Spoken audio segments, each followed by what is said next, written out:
Hey, what's up everybody? I'm Waller's Wallet, and it looks like Chase has made yet another change, but an unannounced change to the Chase Sapphire Reserve and the Chase Sapphire Preferred. So in this video, we're going to take a look at this change. Now, if you want a simple way to help out the channel, consider hitting that thumbs up button. Also, don't forget to subscribe to the channel and turn that bell notification on as well so you don't miss out on future videos. And my first question here is, seriously, Chase, what are you doing?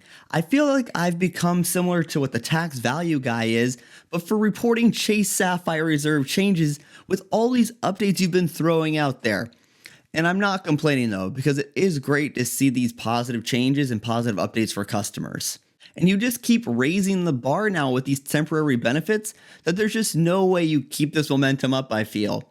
Hopefully though, you do keep some of these changes around and not go back to the way these cards were before this isolation period, but we'll just need to see if you do that. Now, the newest unannounced addition from Chase looks to be an increased multiplier for dining purchases on both the Chase Sapphire Reserve and the Chase Sapphire Preferred.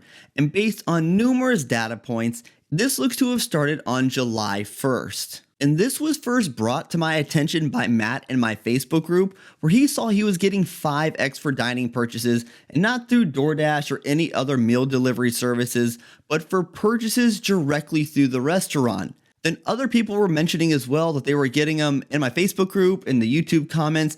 I was even getting messages over on Instagram. And getting more points than you were expecting is always great to see. Then I've also had people let me know that they've been earning 3x on the Chase Sapphire Preferred as well for dining.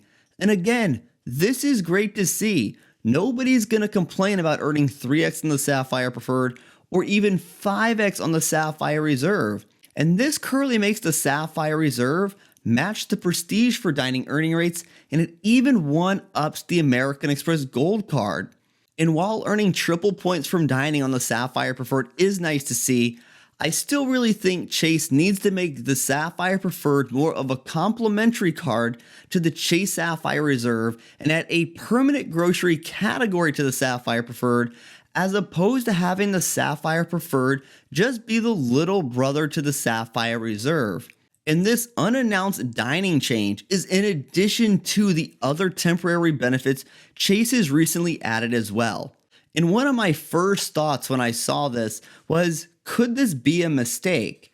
Now, I've seen the post over on Reddit and I've seen headlines from a few blogs mentioning this, so that means Chase has seen this information. So there's no way this is going under Chase's radar anymore.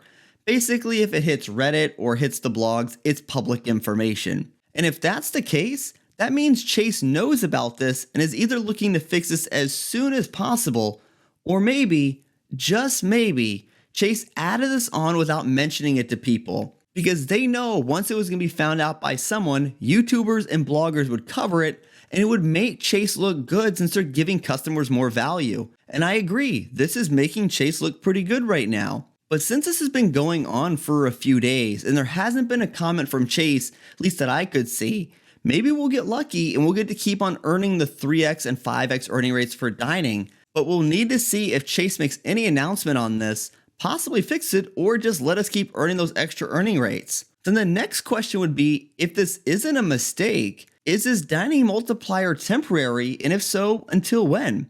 Will we see this end at the Q3 or maybe another time? And if it is part of the Q3 benefits, is there a spending limit like the other Q3 benefits we've seen from Chase? And that's one of the issues with unannounced benefits. We don't have information to know until we get more data points from people. And the offer can be changed at any time from Chase since it's not an advertised benefit. Then I'm sure Chase has seen people want better multipliers on their Chase Sapphire Reserve, and how the Chase Sapphire Reserve even lags behind the Gold Card when it comes to dining. And what if they're thinking about upping the 3x on dining to 5x for good? And if Chase did that, it would be phenomenal and people would really love it. But I'm not sure that's actually going to happen though. Then since these cards have increased multipliers, should you be using them right now? And of course you want to earn 5x for dining.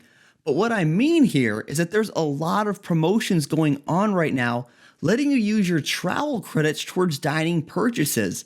So I would definitely say, while earning 5x is great, you definitely want to use up those credits first before moving on to using your Chase Sapphire Reserve. But since I don't know if or when this is going to end, if you aren't using your Sapphire reserve right now for 5x, you could miss out on that extra earning rates depending on how long this were to last. And you would just need to weigh holding off on using your credits to earn 5x Chase points.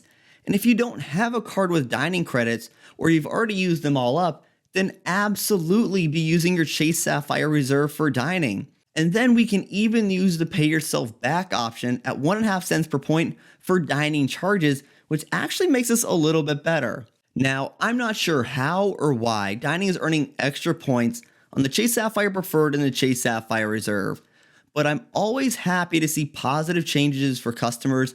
And again, Chase is making the Chase Sapphire Reserve even better during this isolation time.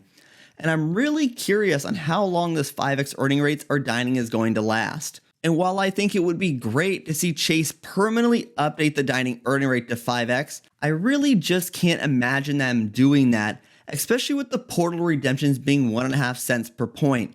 I think there would need to be a trade-off if that were to happen. But in the meantime, getting 5x on the Chase Sapphire Reserve and 3x on the Chase Sapphire Preferred for dining is great to see, and I hope Chase decides to keep some of these benefits after this isolation is all over. So tell me, what do you think of this unannounced edition? Hey everyone, thanks for tuning in this video. If you want to help support the channel, take a look at the links down in the description below. And if you know somebody that could benefit from this video, feel free to share it with them. And until next time, safe travels and take care.